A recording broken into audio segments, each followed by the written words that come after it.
Welcome to our ஆன்மீக களஞ்சியம் channel.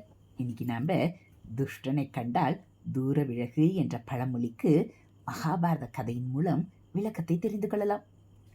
குருகுலத்தில் படித்து கொண்டிருந்த காலத்தில் தர்மர் ஒருமுறை தெருவழியே நடந்து சென்றார்.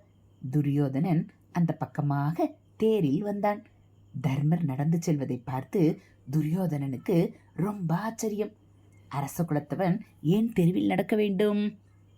இது பற்றி அவன் தர்மரிடமே கேட்டுவிட்டான். அண்ணா, நம்மை போன்றவர்கள் தெருவில் நடக்கலாமா? நம்மை பெற்றவர்கள் ஆளுக்கு ஒரு தேர் தந்தும் நீ நடந்து செல்கிறாயே, இதில் ஏதேனும் விசேஷம் உண்டோ என்று கேட்டான். தர்மர் அவனிடம், தம்பி, நாடாளப் போகிறவனுக்கு ஊர் நிலைமை தெளிவாக தெரிய வேண்டும். தேரில் போனால் வேகமாக போய்விடுவோம்.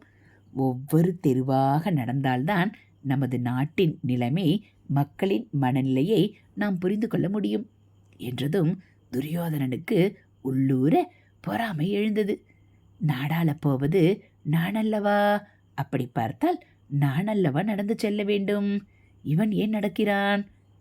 சரி சரி, இவனைப் போலவே நாமும் நடப்போம் என தேரில் இருந்து குதித்தான்.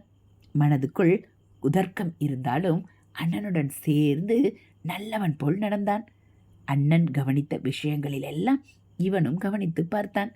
ஓரிடத்தில் ஒரு ஆட்டு இறைச்சி கடை இருந்தது.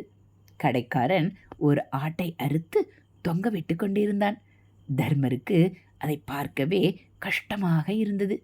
சே, இவனெல்லாம் ஒரு மனிதனா? இவனது காலில் ஒரு முள் குத்தினால் ஆவென அலறுகிறான். ஆனால் இந்த ஆட்டின் கழுத்தை கத்தியை கொண்டு கரகரவென நறுக்குகிறான். ஐயோ, அதன் அவலக்குரல் இவனது காதுகளில் விழத்தானே செய்கிறது.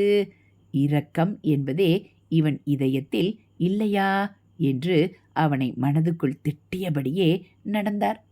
அப்போது அந்த கடைக்காரன் 2 இறைச்சி துண்டுகளை எடுத்தான். தன் கடையின் கூரையில் எறிந்தான். தேவையற்ற எலும்புகளை அள்ளினான்.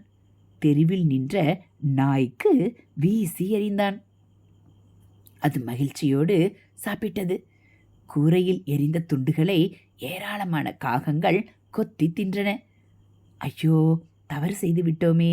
இவனது தொழில் ஆடு அறுப்பது என்றாலும் மிருகங்களின் மீது இவன் இரக்கம் இல்லாதவன் அல்ல.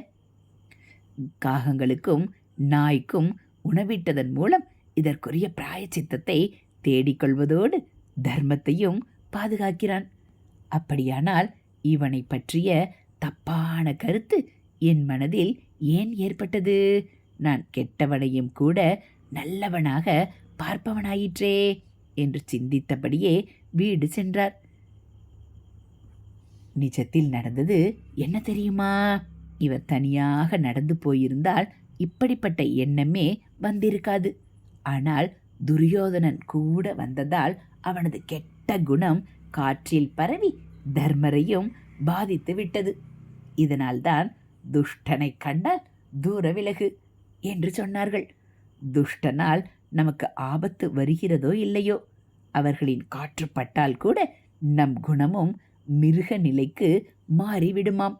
அதனால்தான் அப்படி ஒரு பழமொழியே வந்தது.